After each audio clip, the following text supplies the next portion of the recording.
Hello mga karakers! Ayan, maagang biyahe na naman kami mga karakers at pupunta kami dito sa Batangas Port para sumakay papuntang Calapan, Mindoro.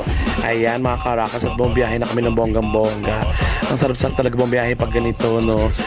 Lalo na pag mainit ang panahon, tapos kalmado yung tubig. Ang sarap buong biyahe in fairness. I love it! A few minutes later. Kaya naman dito na kami mga karakers sa Calapan, Mindoro at papunta na kami sa venue sa barangay Nagiba 2. Ayan. So yun ang aming venue mga karakers. Pwede dito muna kami mag-stay sa hotel dito sa Sea Resort. Ayan. Ang ganda ng resort na to mga karakers at napaka-aliwalas. Ayan, di ba? Ang ganda-ganda ng sikat ng araw at may swimming pool. Let's get right. Yeah. I love it.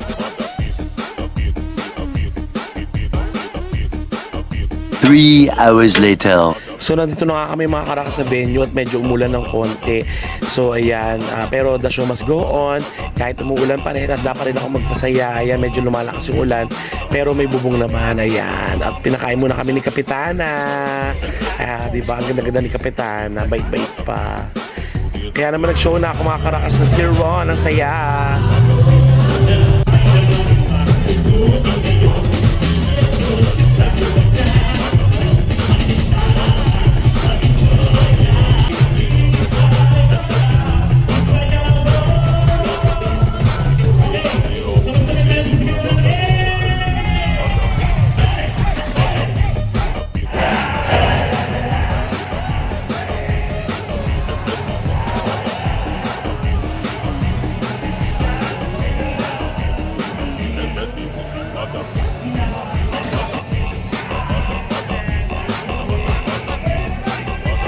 Kaya naman, for more bookings and inquiries, ayan, mag-DM lang kayo mga karakers kung gusto nyo maging masaya ng ganito yung mga event. And don't forget to subscribe and follow sa aking mga social media.